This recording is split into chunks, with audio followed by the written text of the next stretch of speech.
স্টেজে আমন্ত্রিত সমাজের সর্বস্তরের মা বোনদেরকে আমি আমার আন্তরিক পর্যায়ে আমাদের মূল প্রোগ্রামে চলে এসেছি। এ পর্যায়ে আমাদের সামনে বক্তব্য নিয়ে আছেন বিসমিল্লাহির রহমানির রহিম। আমি আজকের সম্মানিত প্রধান অতিথি এবং বিশেষ অতিথি মাদক কেডিসি থেকে প্রায় 60% বেশি, মানে 60% বেশি উপস্থিতি থেকে বলছে 95%, তবু অতটা দুঃসাহস আমার নেই। এই জন্য আমি 60%। বিগত 2 মাসেরও বেশি সময় আমরা এই পর্যায়ে বক্তব্য নিয়ে আছেন মাদক নির্মূল কমিটির উপদেষ্টা মোহাম্মদ ফরিদ। ব্যবসায়ীদের সাম্রাজ্য যাতে গড়ে না উঠতে পারে এই বিষয়ে আপনারা আমাদেরকে যথেষ্ট কিছু না বললেই না।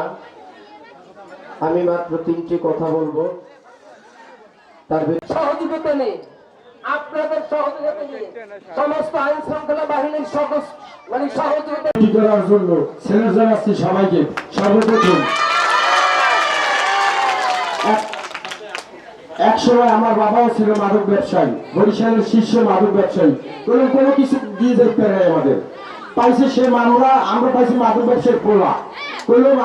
আমাদেরও এই প্রভাব হয়েছে, বিয়ে শাদী করছি।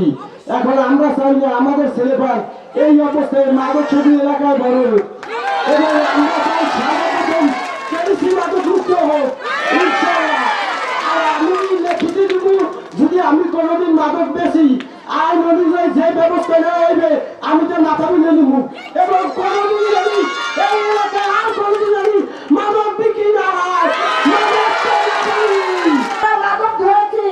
এই ফাঁড়ি ইন্টার জায়গায় আমি বৃষ্টির ভিতরে কয়েকদিন আগে চলে গিয়ে বলেছি যে এই মাদক ধরেছি, এই মাদকওয়ালাকে আপনার নিয়ে যেতে হবে। ওই মাদক কিন্তু সে নিয়ে যায় নাই, ওই মেয়েটাকে একটা লোক দিয়ে এটাকে দিয়ে কেটে ফেলেছে। তারপরে ওই মেয়েটা মামলাও করতে পারে নাই। গত জুলাই মাসে, আজকে হলো আগস্ট মাস, জুলাই মাসে 1 মাসে আমরা যে কেডিসি এবং ভাটারকাল সহ এই কয়েকটা এলাকায় অভিযান পরিচালনা করে আমরা থানা পুলিশ 20টা মাদক মামলা দিয়েছি, এবং 20টা মাদক মামলা এবং মাদক দ্রব্য নিয়ন্ত্রণ অধিদপ্তর মামলা দিয়েছে 12টা। সব মিলিয়ে গত 1 মাসে 32টা মাদক মামলা দিয়েছে। এরপর আমরা জানি যে মাদক কখনো নির্মূল করা সম্ভব হবে না, কিন্তু মাদকটা কমানো সম্ভব হবে। তারপর আমরা নির্মূলের চেষ্টা করতেছি।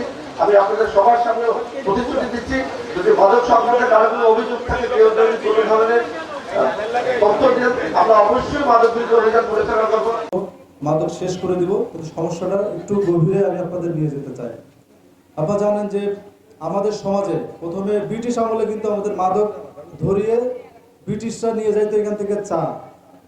বুঝতে পারছেন, আমি সহজে বলি, সংক্ষেপে বলবো, বেশি মানে ইতিহাস শোনা দেখে অনেক বড় গল্প বলে এরকম না।